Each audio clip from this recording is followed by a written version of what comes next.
This past week, Nintendo revealed a new trailer for Hyrule Warriors Age of Imprisonment during their Nintendo Direct Partner Showcase. I'm immensely excited about this game and can hardly wait for it to be released. For today, however, I figured I would do an in-depth breakdown of the entire trailer, because there's a lot of content to parse through here. Before we begin, however, I wanted to thank all of you for your support on my previous Age of Imprisonment videos. I was honestly shocked at how well those videos did. So again, thank you. If you enjoy these videos and want to see more, be sure to like and subscribe. I've got a lot more in store for you all. The opening shot of this trailer is a bird's eye view of the ancient Hyrule castle from the founding era. Getting to see more of the castle and the ancient kingdom overall is surreal, and it's amazing to see just how much detail they put into it. Next up, we see Queen Sonia and Princess Zelda walking alongside what seems to be the castle exterior. After this, we see King Hyrule gifting a large lizard-themed helm to the ancient Goron sage. As we will see later in the trailer, one of the ancient sages is revealed for the first time. So while we don't get to see the Goron sage's face in this trailer, we can expect that we will in the future. Following this, we see what seems very likely to be a Shrine of Light being made. This shot mimics the pose Hyrule and Sonia's statues are in inside of the Shrines of Light. The music that plays here is really the standout part though. Take a listen.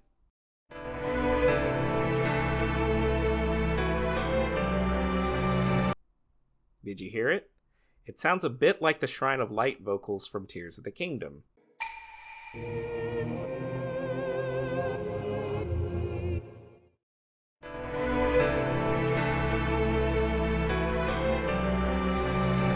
And that makes sense, but there's something else there. In fact, I would say it sounds even closer to this classic, memorable Zelda song.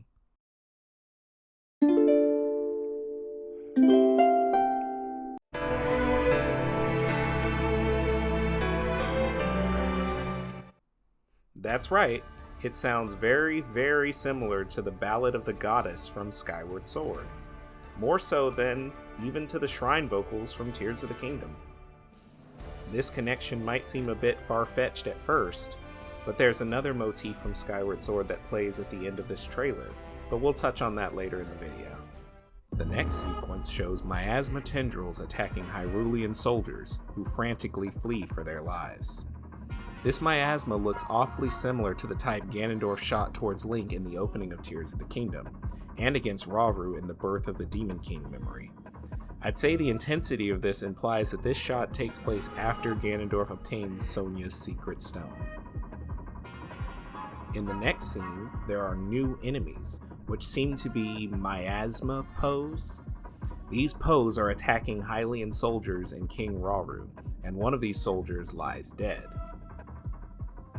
While the shot before seems to take place during the Imprisoning War, this sequence gives me the feeling that it takes place before Ganondorf becomes the Demon King. These enemies appear to be made out of miasma, but it isn't lining the ground as it was in the previous shot, and the world overall just seems much brighter, rather than the red-stained view from under the blood moon. I wouldn't be surprised if this was one of the earlier conflicts Hyrule faced, potentially even before the Molduga assault.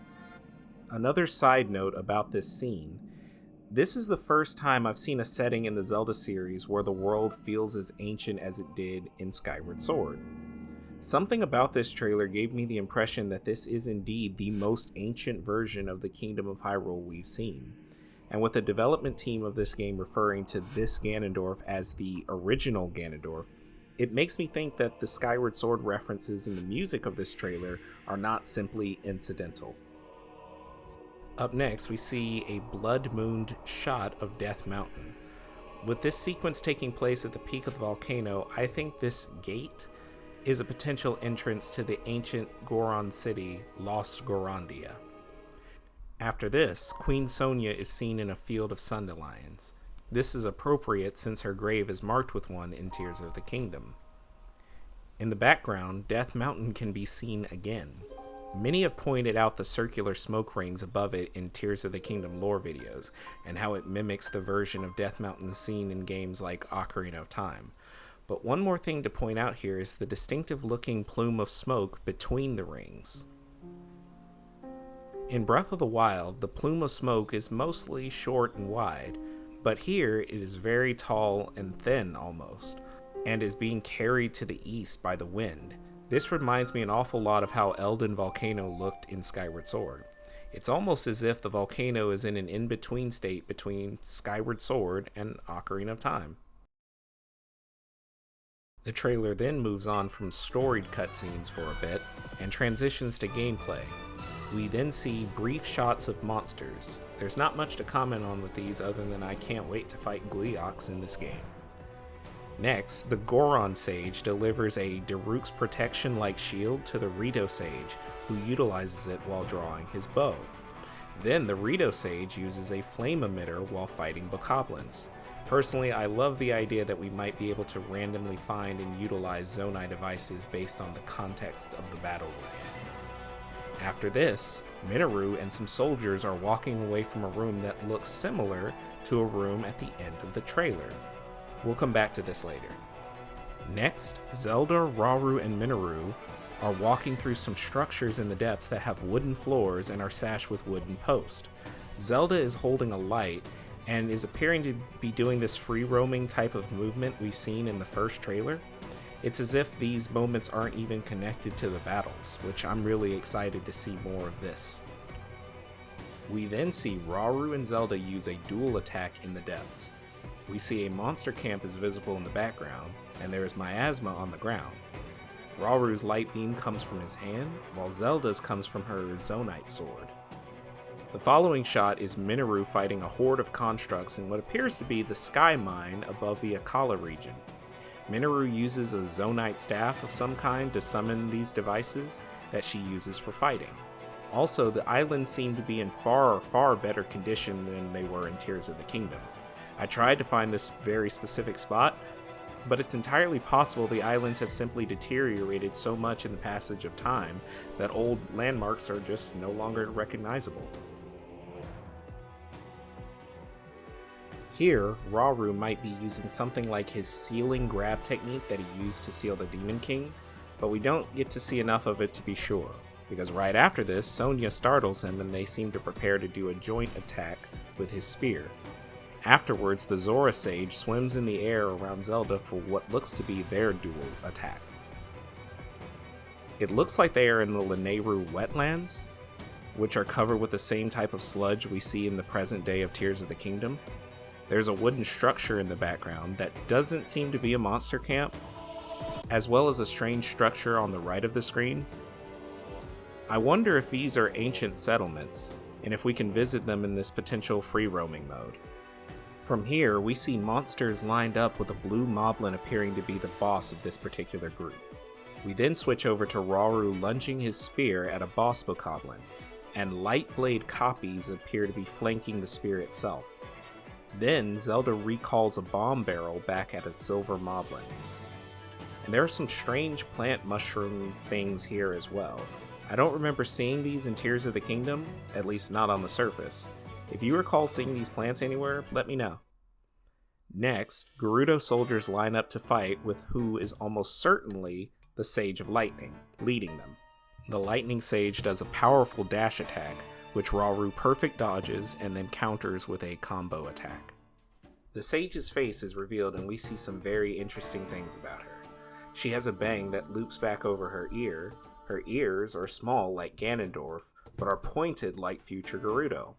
Also, with the revelation from the Switch 2 edition of Tears of the Kingdom and its voice memories that Gerudo royalty have long hair, it has fueled speculation that this sage is either a close relative of Ganondorf, or perhaps even his wife. Even her lines in the trailer indicate that she is speaking to Ganondorf, and that almost like an equal. But you sought it from Hyrule of all places? This is madness! Just after this, we see Rauru turn to face his soldiers who seem to be quite fatigued.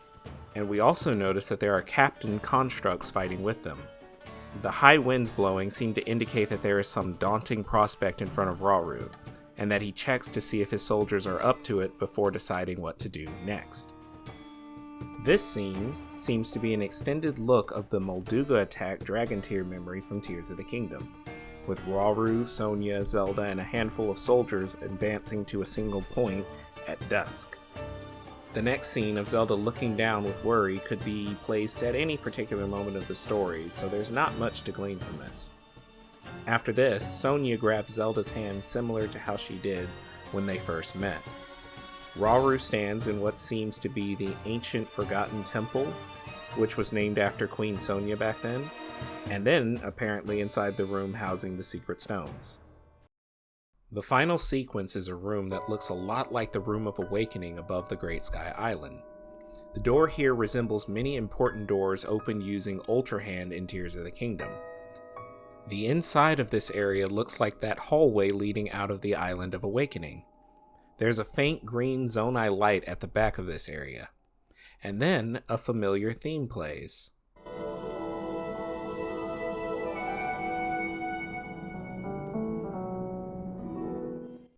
Did you hear it? It's the theme of Fi from Skyward Sword.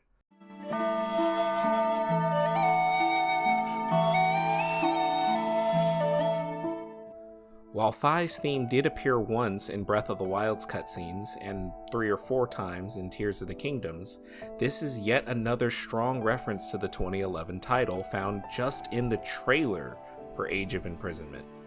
Of all of Fi's musical cameos in Breath of the Wild and Tears of the Kingdom, none of them were shown directly or confirmed beforehand in a trailer. But this one is clear and in your face. It has myself and many others wondering what exactly is Fi's significance in this game. Will she make a physical appearance or speak audibly? Is this more confirmation of just how early in the timeline Hyrule founded his kingdom? Only time will tell. Finally, a construct body begins to assemble, and it forms into a humanoid shape. And then it begins to eerily resemble Link when he wakes up from the Shrine of Resurrection. Since Fi's theme plays just before this shot, many have come to the conclusion that Fi is the most likely candidate for the spirit indwelling this vessel, but I believe that the answer to Fi's inclusion here is simply, whether skyward bound, adrift in time, or steeped in the glowing embers of twilight, the sacred blade is forever bound to the soul of the hero.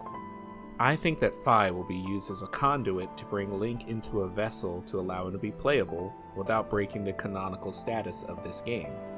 Where exactly this moment would happen, I have no idea, but I think that the connection to Link is the most obvious answer. But I would love to hear what your own theories about this construct are in the comments below. Thank you for watching this video. I appreciate it a ton. If you enjoyed this video and feel like I've earned it, like the video and subscribe for more Zelda content, theories, and lore breakdowns. I hope you all have a great day. Later.